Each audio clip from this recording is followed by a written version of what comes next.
Hi, my name is Brian, and I'm interviewing Dr. Hamm, who is also my sociology teacher. Hi, I'm Dr. Lindsay Hamm, and I am Brian's sociology teacher. Yeah. Can you explain your role as an AI fellow at Purdue?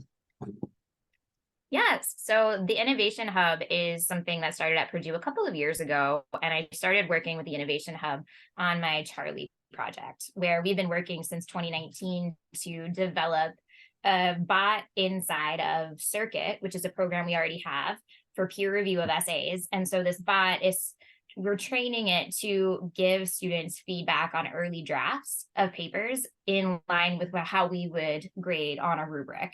And so I started working with the Innovation Hub when they started on this project so we could expand it past my social problems class.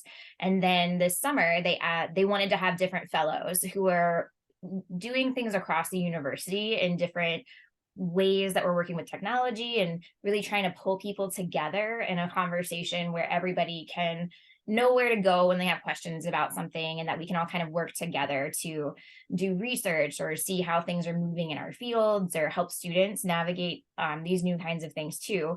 So they asked if I wanted to be the AI fellow for the Innovation Hub. So I started in the summer, and since then, what I've mostly done is talk to as many people as possible in different contexts. So over email, over interviews, or not, well, like in coffee shops or on Zoom and different places, so that I can try to see what are people's questions around AI at Purdue. So how are staff thinking about this? How are faculty thinking about it, especially with their teaching? But also how are students using it and what are their concerns? So in this role, I've been on a couple of research teams where we're trying to collect data, empirical data on how do people across different roles feel about this, about what might change and how they might use these things, and maybe what their fears are about how it might be used in ways that they might not expect or want. And so we've got that project going. And then we are also looking at how people are teaching about AI in their classes, how instructors are teaching about AI, and what kind of considerations students are bringing up, and they're bringing up about AI in across the world. So AI policies, the labor that goes into creating AI bots, Mhm. what AI bots might do, issues of and of personal, what is that called? IP is, do you remember what that means? Personal, IP sorry, is, it's like copyright, but for your own.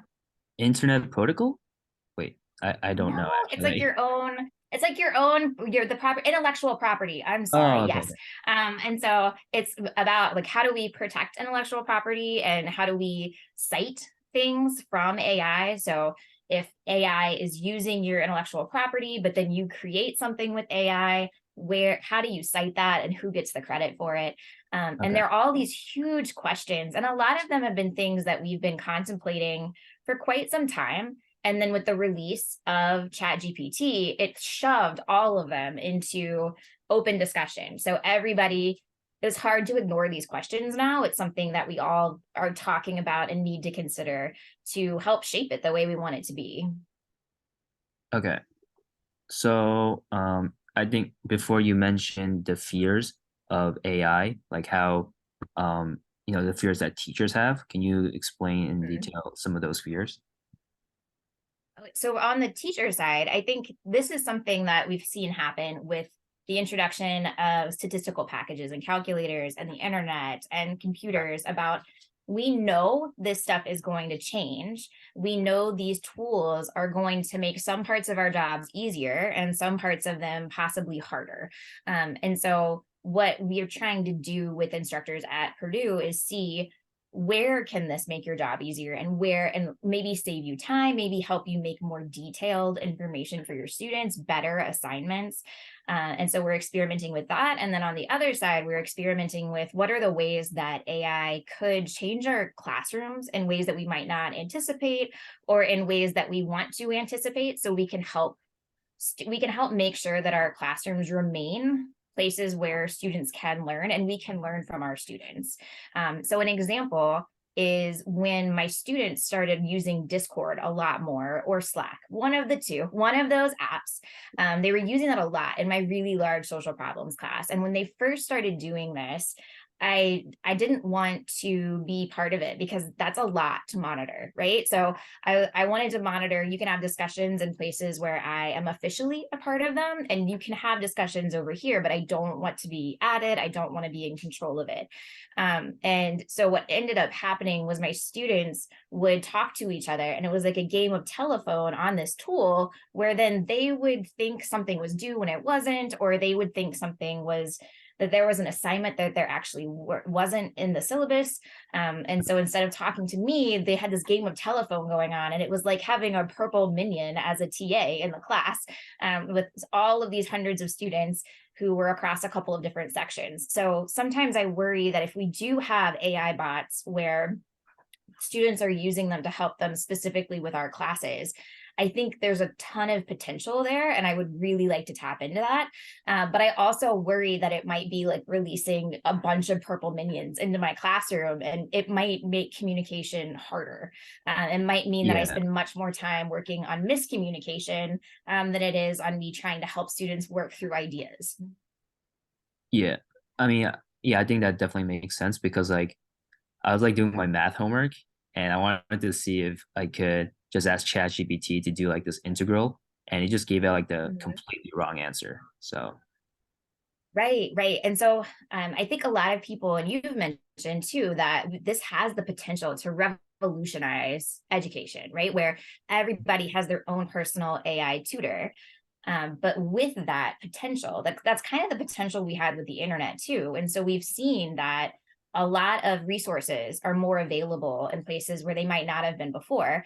But we can also see the potential for increased stratification over who has access to what information, what are bots telling you, what was it trained on? So was it trained on something that's based in empirical science, or was it trained on something that someone's using to try to shape your perception of the world in a way they might want to, yeah. that might not be based in empirical science? So there are all of these questions, especially around what are these bots trained on, and how are they shaping the way people are talking to each other? How are they shaping what people are concerned about? So it's like if you have social media, so we've seen what things like Facebook and Twitter and X have done to communication across the world.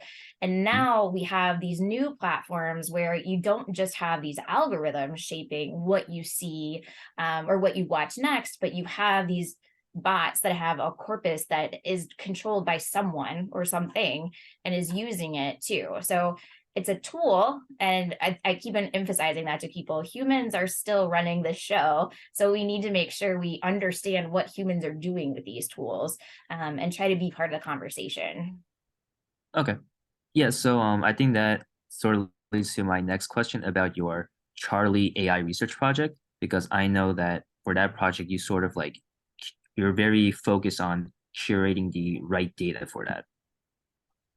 Yes. So we've spent several years collecting essays from students, and then grading them, sometimes double grading them to make sure that we were training Charlie to appropriately mark on the rubric where students might be missing something or where students were doing really well. And so then students could use that and then come to my office hours or talk with each other and try to figure out how to like do better on the rubric in the places where they might be struggling. And so it helped me help students more quickly because we could look at what Charlie gave them and say, all right, well, this is where we can focus on your essay to see what's happening here. And Charlie isn't perfect. So Charlie happens to grade particularly harshly on one part of the Soc 220 paper, and students would always think, I can't get this score up. And so we're going to try to recode Charlie on that one. But it would be one of those things where students would then come and talk to me more about this part of what I'm teaching them, which is a more complicated part of the theory. And that we could have actual discussions about it because they knew that was something they wanted to know more about, instead of coming in and saying, I don't understand things, but I don't know what I don't understand. And I don't know what to ask you for more help. Okay, wait. So is Charlie like what kind of like model is Charlie fine-tuned on? So Charlie is a basic LLM that people at Purdue online have built, and then we were working. So I was working on Charlie for my social problems class, and Okay. then with the Innovation Hub grant, we started training Charlie on the general research paper rubric that SCLA 101 and Cornerstone uses. So you've Mhm. got plenty, like lots and lots of classes that are using that. So over the last fall, we spent collecting a corpus of thousands of papers that we had people grade according to that rubric so we could train Charlie to do that. And so then when we got everything together and we were running the models, we were finding that it was really hard, that it didn't want to converge on a lot of the parts of the rubric. So Okay. we thought, like, what information do students really need? What are we asking them to do with these rubrics and these prompts? And then ChatGPT launched. So we knew that we could build on top of ChatGPT, like a lot of other people are doing, to create their own kinds of bots. And so what we've been doing now is feeding the paper. So Charlie assesses a paper and sees on each part of the rubric, is a student doing really well, is a student doing, not so well, is a student doing needs a lot of improvement. And so then we feed those scores and the essay into, right now, ChatGPT 4. And then, Okay. then it spits out comments for how to improve those parts of the essays, or it says, you did well on this, maybe you could incorporate more of that. And then a student would get all of that feedback in Circuit. So the student wouldn't see the parts where Charlie is talking to ChatGPT and then ChatGPT is talking to Circuit. It would just see the parts in Circuit. They would just Okay. see the parts in Circuit. Do you notice if your this fine-tuned ChatGPT 4 model like it like adopts the personality of the comments of the teacher comments or like extends those comments to like predict something else, So this like is a even for really something else? excellent question. Yeah, this is where we are right now. So we had, the team has been absolutely awesome, and they gave us a printout of, this is 8 essays, and this is the different kinds of feedback that we could give a student. And so we looked at it and we met as a group and we thought about, what do we want students to get? And a lot of instructors were very worried about the parts where ChatGPT would give them a sentence. It would say, like, for example, you could rephrase it this way. And so instructors were worried that students would just copy and paste those things without critically assessing them or seeing if they were actually good to put in their paper. And so we decided that instead of that, we are now collecting a new smaller corpus of comments that professors would actually put on papers so Okay. that we can train the model even more to talk like that professor.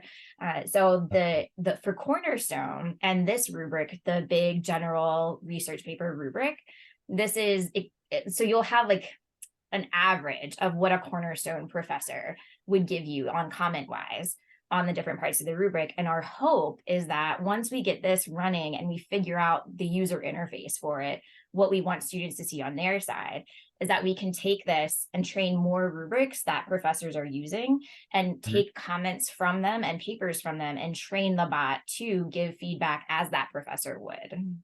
Oh, okay. So is it like each there's like is it like there's multiple Charlie bots and each of those bots are for each professor or class, and then students will be assigned to that bot or class bot?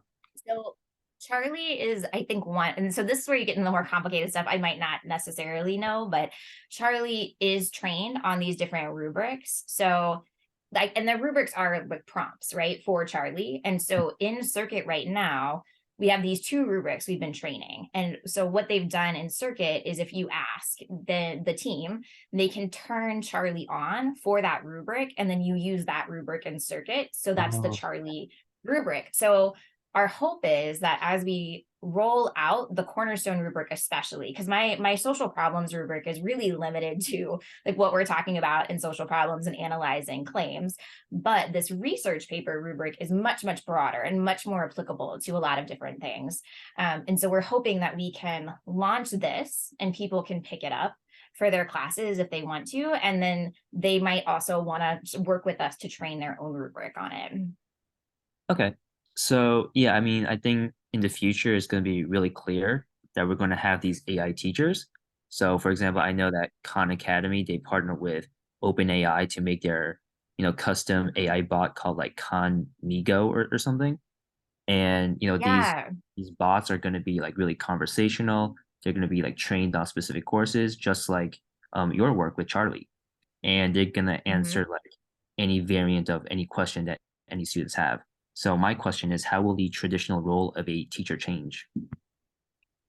I think that's a great question. And so what we've been seeing it do now across different universities and classes that have tried to create bots for them for their classes is that professors are using these as tool, or teachers are using these as an additional teaching aid, basically. So in a classroom, when you were in elementary school or in high school, you might have had teacher aides that were helping with different parts of a class, or then you might have had, like, you have teaching assistants right now, human teaching assistants, graduate and undergraduate teaching assistants.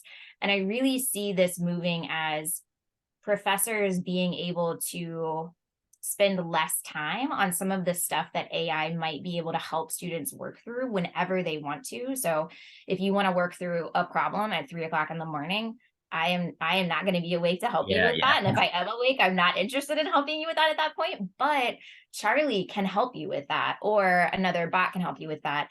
And so the key to this is, how has that bot been trained? And how can we teach students to critically assess what they're getting back out of that bot, Okay. to make sure that it is correct? Because we don't, and this is something we talked about with Charlie a lot, we don't want to get into a situation where Charlie says your paper is great on all of these things, and then you turn it in and we assess it and we're like, oh wait, no, you didn't actually do the prompts very well. And so that would lead to a lot of miscommunication and a lot of probably tension, right? And so we want these to be tools that decrease tension, that increase the ability of students to access what they need quickly when they need it, so that they can come into classrooms, and classrooms can be even more flipped than they are now, right? Like we wouldn't need as much lecturing, or we wouldn't need as much time in class to just cover basics, right? It might be a way for students to, because right now I'll show students a video in class and you'll notice, like, 3 minutes in, 10 minutes in, they've started wandering already. Yeah, But if yeah. they could interact with the bot, and that's fine, like me too, we all of our attention spans have really shortened. Mhm. And that's something that we need to not just say is bad, but try to work with it and see how can we use this. And so if you have a bot where students don't have to just watch what you told them to watch, or watch your lecture in the order that you're doing it, and they could have a more personalized experience, that leaves us so much more room to work on the hard stuff in class, on synthesizing, on pushing for new ideas, on creating new things. So the potential to move up the ladder of learning and creativity is, I'm so excited about that potential. Okay, so basically, in your opinion, like these bots, these are mainly like supplements to human like teachers, and that will inevitably like enhance the entire educational experience. I hope so. It depends on how they end up getting used, right? So, are we going to see monetized models where some people have access to much better Mhm. bots? Are we going to be able to see people in all regions have access to the same kind of information, the same kind of tools? So, you're in my social inequality class, right? And so Yeah, this is yeah. also a place where we're looking at where is the potential to increase or reduce stratification Mhm. using this kind of tool.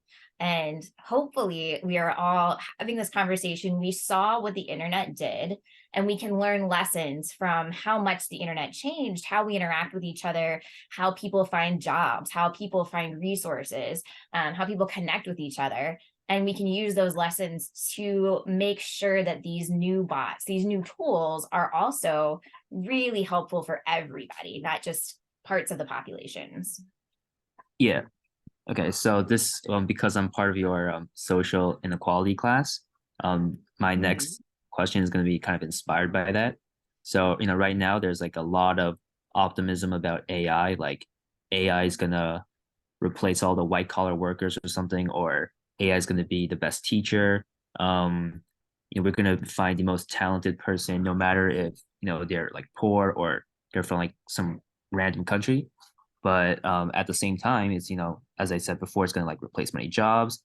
And before you also mentioned like, you know, I guess like more wealthy people, they might have like better chatbots than like poor people, and those might have like better data and so on. And right now there's like a lot of biases on gender and race in these AIs. So for example, I know Snapchat AI, they labeled like a black person as primates or something.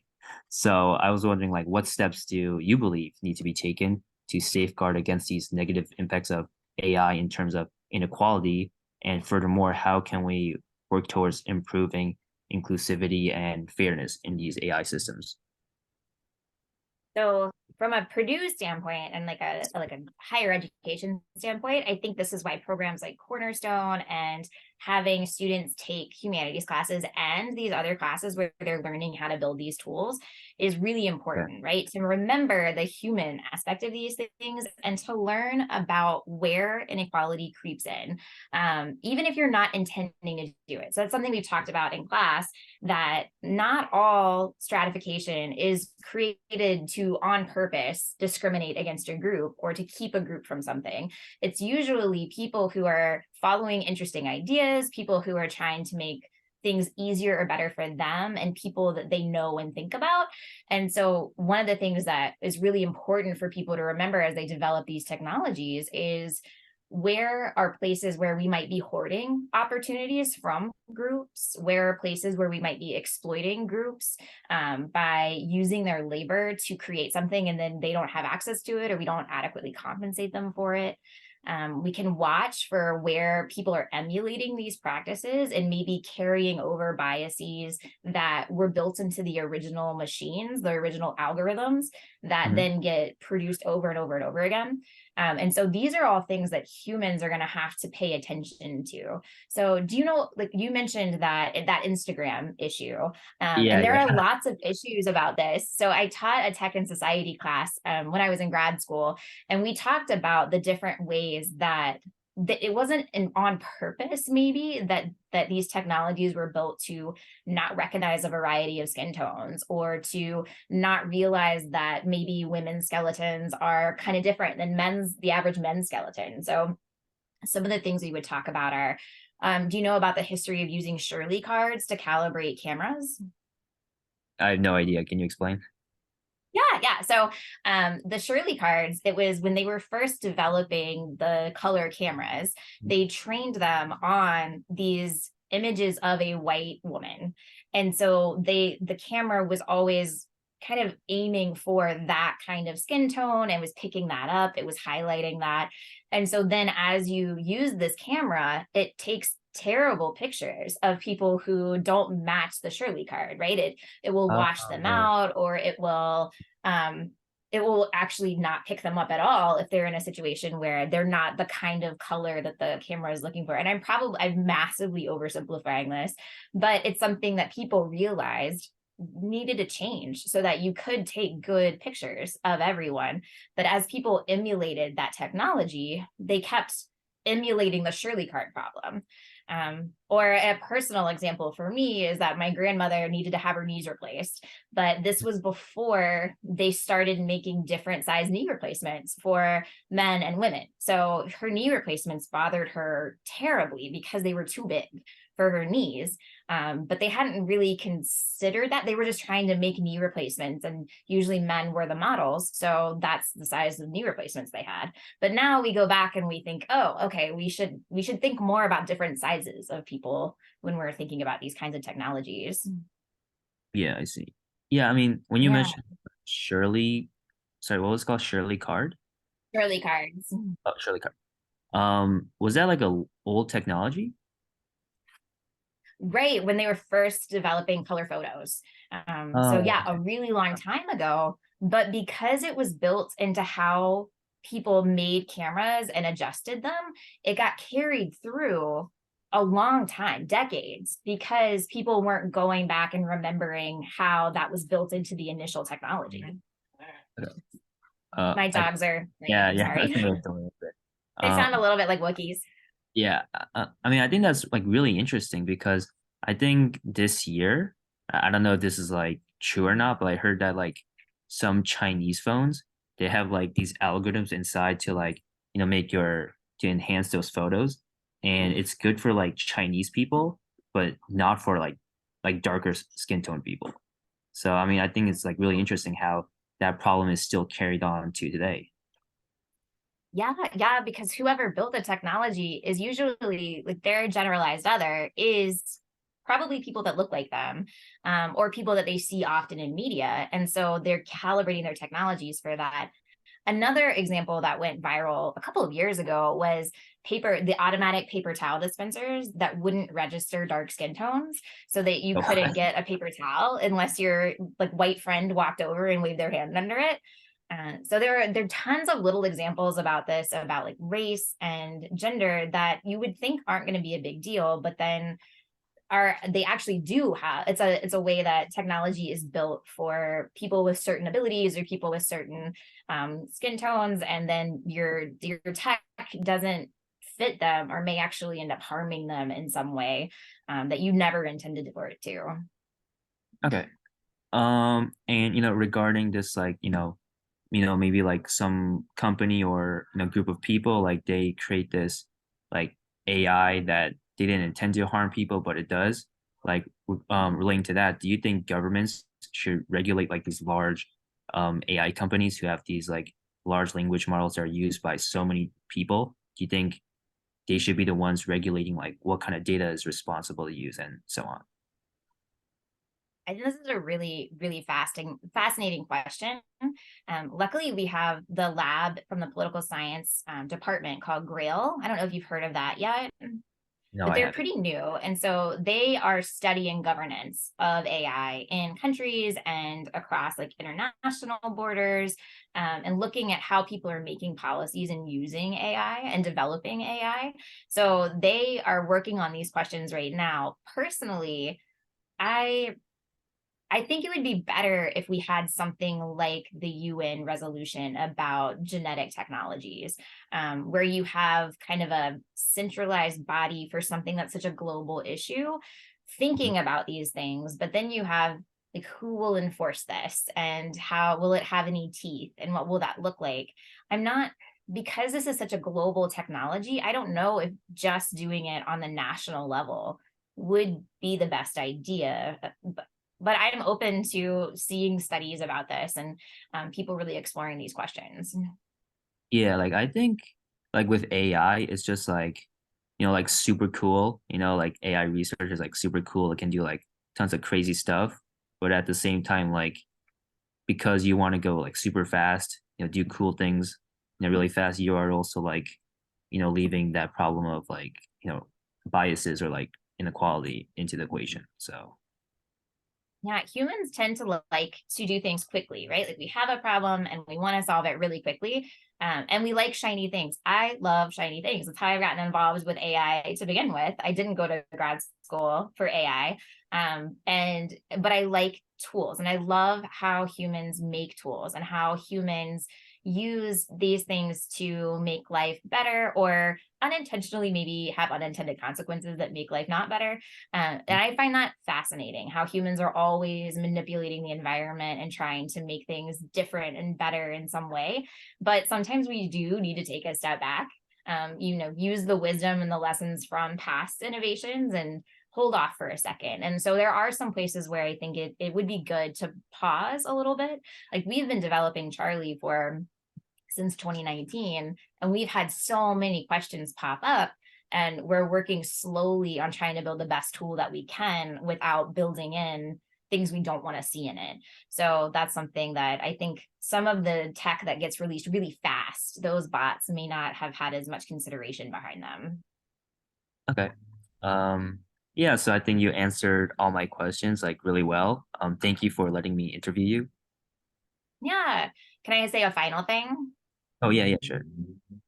Oh, okay, sweet. All right, so I thank you so much for asking me questions about this. As so in the AI fellow role, I've been trying to connect lots of different groups of people who are concerned about AI or interested in AI, and we really don't want to leave students out of that conversation. So having a representative of a group of students is phenomenal, and I'm hoping to meet with more just to pull students into how are we developing this, how are we governing it, especially when we're thinking about guidelines at Purdue. And so how do we want to think about this? Where do we want this stuff to have access to information? Where do we not want it to have access to information? How can we help our students and everybody who's involved at Purdue use this technology in ways that will help them in their careers, wherever they end up going?